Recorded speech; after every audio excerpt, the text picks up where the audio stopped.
Alright, so this is the Transformers Prime episode, Legacy, the review for that. I don't know why it's called Legacy. This episode isn't about a legacy. It implies one. There is something I'll talk about in a second, but it isn't about a legacy. It seems a silly title to me, frankly. But I'm not going to dwell on this episode too much, unfortunately. It has a cool moment in it that I am going to touch on, but I'm not going to dwell on it too much because mainly I want to use this review to talk about something that I've kind of implied in past reviews, right? But I haven't really gotten around to talking about it because I've been trying to decide up to this point whether I wanted to focus on this in its own video or start talking about it in individual videos as it comes up. Because this is a pretty consistent thing with this show. The fact of the matter is, Transformers Prime is a show that treats its morals very inconsistently. Like, this specific episode is about Smokescreen, for the most part. He's being reckless. He does some road ragey stuff with a human. As himself, he transforms and threatens a guy who only got worked up because Smokescreen was being a douche in the first place and almost ran him off the road by accident. And they, get rid of all evidence of this and protect their secret identities, which is fine. But then Optimus makes the brilliant decision of pairing Smokescreen with Jack so that Jack can show him the ropes of how to act on Earth. And RC even calls him out for this being a stupid decision, because it is. Because Jack and Smokescreen are basically the same character. They both have a lot of potential, they're both well-meaning, good people who have a lot of intelligence, but they're also young and reckless. Like, straight up, if Jack were a Transformer, he'd be Smokescreen. And Optimus, having the collective wisdom of all previous Autobot leaders in his chest, informing him all the time, should have realized that. It's not hard. And so, of course, the two of them do act irresponsibly throughout the whole episode, and at the end, when Megatron's group finds another relic and creates a false relic signal to distract the Autobots while they pursue it, and Smokescreen ends up being the only Autobot able to react when they find the real relic signal, he takes Jack with him. Because that's just more of the same behavior they've been displaying throughout the whole episode. And, there's no way he could have known going into it that Megatron would literally be there, because the relic is the Star Saber, a weapon forged by Solus Prime to focus the power of the Matrix of leadership into attacks. But it's still a relic retrieval mission. He should have realized it was dangerous. Smokescreen is new and he doesn't really know how Team Prime does things, but the relics and their importance are the one thing that he has been shown to understand. And yet, in this episode, even though he does fail to take on Megatron's entire force single-handedly and gets captured, and thankfully doesn't get killed because Megatron doesn't recognize him and wants to interrogate him first, he still gets a big heroic moment where he runs in and he takes on the entire force himself because he recognizes the relic and realizes that Megatron can't get it. It's still a crowning moment of heroism for this character, and it comes off as if he's being rewarded for doing this stupid thing. And his attack does distract Megatron and pave the way for the others, once they show up, to come in and mop up and for Optimus to get the sword, which is powerful enough to cut through a mountain effortlessly with an energy wave, and then damage the Nemesis with a similar energy wave from a vast distance. All Transformers iterations take place within a multiverse, where theoretically you can scale different artifacts from different universes that have the same name to each other. And the Matrix, in its first appearance in the Transformers the movie, had the power to destroy Unicron, a Transformer who is the size of a small planet, and should be even more durable than that because he's a Transformer. So this sword that has the power to focus that into energy blades, this is like a planet-busting weapon, right? And so even though Smokescreen gets told off at the end of the episode for putting humans in danger by Optimus and RC, Optimus coming across as very badass and even way more decisive than he's been in the past now that he has the sword in hand, which was a cool moment, right?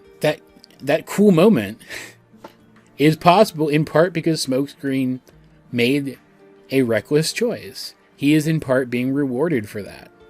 And it's just, this show, it tries so hard to be both a Saturday morning cartoon problem/enemy of the week style show that's also about a war between a small ragtag group of resistance fighters fighting against a vastly superior force of genocidal maniacs. And not just in name only, like in the old TMNT cartoon or in a Power Rangers or something. Megatron is constantly taking steps forward towards annihilating anything that isn't like him. And so, let's use an example from a previous episode. Wheeljack wants to wire Laserbeak to explode so that when he gets reabsorbed by Soundwave goes kablooey. That is a terrible thing to do. It's, I'm pretty sure, a literal war crime. But I think you could argue that it's necessary. And I think you could argue that it speaks to Wheeljack's mindset up to that point, and even feeds into the theme of the episode where he has to learn to work as part of a team. Because up until that point, he had been acting on his own, as a resistance fighter fighting vastly superior forces. Now, while the Decepticon force is still superior to the Autobot force, he at least has backup and more options, and they have been shown to be able to take on Megatron's entire force and survive. But from his point of view, something like that might be necessary to take out actual terrible people, that a compromise of his morals might be necessary to save lives. And yet the episode barely calls him out for wanting to do that, and only saves him from executing his plan by having Ratchet modify it into something less horrifying. And like Smokescreen, Wheeljack gets a crowning moment of heroism by the end of the episode. They're trying to convey the message that it's better to work as a team in an episode where they're fighting a war against genocidal aliens and want to commit a war crime to stop them. Whether that's technically a necessary thing to do or not, whether or not they should take down Soundwave at any opportunity because he's that dangerous. You can't do that in a message show. It doesn't work like that. And okay, I think there's far less death in this show than the show implies that there is. We see in this episode, Smokescreen takes a shot to his back, and he gets up and dusts himself off, and he's pretty much fine. So I think most of the time when we see Viacons getting mowed down by blaster fire, most of the time they survive. Otherwise, Megatron's force wouldn't still be so much greater than the Autobot force, with as many Viacons as we see get shot in these episodes. So I think there's far less death in these episodes than we think there is anyway, but that doesn't change the fact that this show waffles back and forth between whether or not lives matter. Cybertronian lives. Anyway, because Optimus's prime directive, basically, is to protect humanity at all costs because it wasn't fair to bring this war to their doorstep, right? He seems so much less concerned with Cybertronian lives than he is with human lives most of the time, as if he would let Team Prime die if it meant endangering as few humans as possible, which is something I'll talk about in a second. But then, when his forces have the opportunity to take down dangerous members of the opposing force, they don't do it, simply because those members are more often than not retreating or incapacitated. You can't have it both ways. You can't care so much about protecting the lives of the people on the planet where you're having this war, and yet not take every opportunity to end the war whenever possible. And it all comes back to the fact that we've seen the Autobots infiltrate the Nemesis multiple times. We've seen them take the fight to Megatron multiple times, and yet they're still fighting a reactionary war, instead of taking every opportunity they have to end it as quickly as possible. If Optimus is so concerned with protecting human lives, and protecting human society from being irreparably changed by this war, then his first and only goal should be ending the war as quickly as possible, or else relocating it to somewhere else. But that seems like it's only a concern when the plot demands that it be a concern to add tension to the story. We never get a moment where Optimus is agonizing over whether or not it's better to risk some human lives now, leading an all-out attack against Megatron, if it means saving more human lives down the line. We never get a moment where it's suggested that they could tell humanity about the Decepticons, not just go out willy-nilly into the street transforming and screaming, the Decepticons are coming, but use their connections in the human government, I guess it would just be the American government, to get the information out in a way that isn't going to cause as much of a disturbance, so that humanity can protect itself and prepare itself for when larger scale conflicts eventually come. There's no discussion of this because the show tries to treat it as if these characters are the Power Rangers, dicking around on Earth with their friends, protecting their secret identities, while their enemies cackle madly and ineffectually, sending down a threat of the week that's just barely weak enough that our characters can react to it and save the day and nobody gets hurt. But that's not the kind of villain that Megatron is, because that's not the kind of villain they wrote him as. There are ways to write serious versions of Megatron who aren't this serious and this much of a threat. And it says something about the unevenness of your show that I'm sitting here saying that they should be putting down their opponents regardless of the situation whenever they have the opportunity, because you wrote the threat to be that serious. Like, let's compare this to SheRa and the Princesses of Power for a second. I know I've talked about that show a lot on this channel. I don't necessarily need to talk about it more, but I think it actually pertains to this, because that is a show about characters involved in a very old and long war that also focuses on character. It's an action show, but it focuses on character, and the stakes are similarly high, and characters even make similar decisions to some of the Transformers Prime character decisions that I've talked about in this review. When characters in that show are shown to be reckless, their recklessness is punished rather than rewarded by the end and then given lip service to. And when Glimmer tried to do a genocide to take out the opposing army, her reasons for reaching that point were shown. It was shown how big a toll this war was taking on people. It was shown how desperate she was becoming, and it was shown that she was being manipulated into this by someone who was worse than she was. Someone who was similarly pragmatic, but who was willing to take things a step further. Whereas when Wheeljack tried to do something which, even if it was necessary, and I'm not 100% saying it was, but let's say it was necessary, was still pretty evil, we can infer why he would make that choice. That he's been on his own for so long that that's just the kind of thing he's needed to do to survive against a much more powerful force. Keeping in mind that the enemy force in SheRa is also technically a superior force.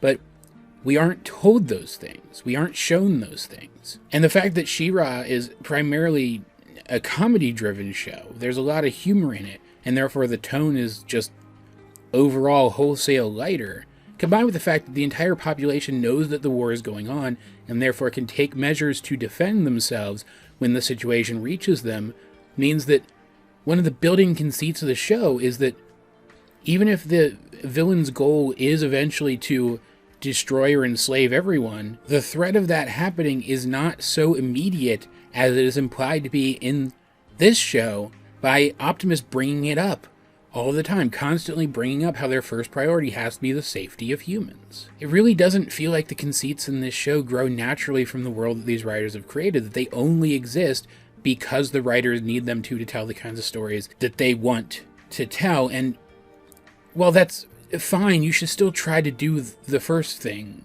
too, as much as you can. Like, I know there are going to be people who argue that this is a kid's show, and so they can't have our main characters literally committing war crimes, but you've written them into a situation where the only way to save lives sometimes is to do that. That is the fault of the writers of this show. And that's why it's so difficult, I think, nowadays to write a good Transformers show, because the lore of Transformers has expanded to the point that their conflict has become so big that either you have to write it intentionally kind of silly, you have to write in huge considerations for why the conflicts have to remain small, which is something this show did not succeed in doing, or you have to write it as a serious space opera that doesn't involve these threat of the week and moralizing message of the week kinds of stories.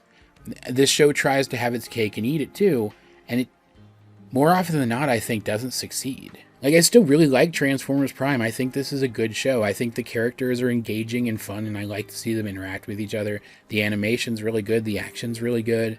But the more I revisit this show, the more disappointed I am with the quality of storytelling. It feels like it doesn't know what it wants to be, and that makes it hard to enjoy. I have been enjoying revisiting this show for these reviews. Don't get me wrong. I want to say that absolutely and definitively. There are some episodes of this show that I think are absolutely great. And there are certainly moments that are super strong. The end of this episode, when Optimus gets a message from Alpha Trion through the sword, and then it cuts to the end of the episode, ending on a fantastic cliffhanger. That was a great moment for this show, especially with how much they've been building up Alpha Trion in recent episodes. But I really do get the sense, and I have way more of this show to go, so maybe they'll address some of this as we go forward and things will get better. But I really do get the sense, the more of these episodes I rewatch, that this show, story-wise, is not as good as I remembered it, and that by the time I'm done, I will have enjoyed the experience of revisiting the whole thing, but that I will be able to move on from this show and never think about it again. That's really a shame. At least the toy line was pretty good, I guess. That's always something. As per usual, I'd like to know what you think of the Transformers Prime episode, Legacy. Literally the only thing tied to that title in this whole episode is the sword. Which, you know, fair enough. If you have seen it, let's get a discussion going in the comment section down below. And while you're down there, you might as well like the video, share it with anyone else you think would enjoy my content, subscribe if you haven't, and you can check out links to my social medias and to all the various ways you can help with the channel. Those will be in the video description. But either way, this has been AJ22, and I will talk to you guys later.